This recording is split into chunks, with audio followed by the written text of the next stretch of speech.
The overall goal is to introduce cortical microinfarcts as a new imaging marker of microvascular brain pathology on MRI.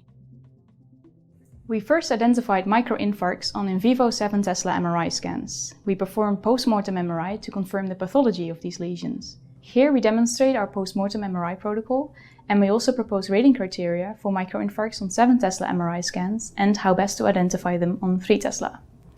Post-mortem MRI of human brain tissue is a powerful tool to bridge the gap between neuropathology at one hand and in vivo MRI at the other hand. This is particularly valuable in small vessel disease, which involves a large number of different brain lesion types.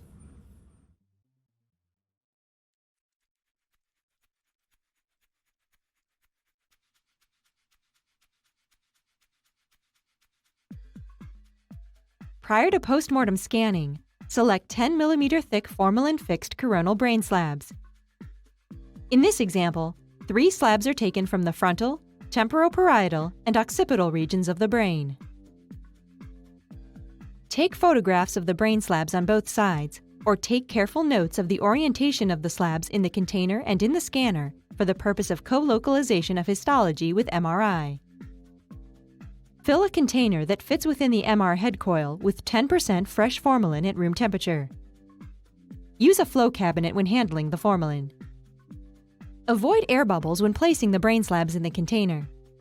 Remove the majority of air bubbles by gently shaking the tissue by hand.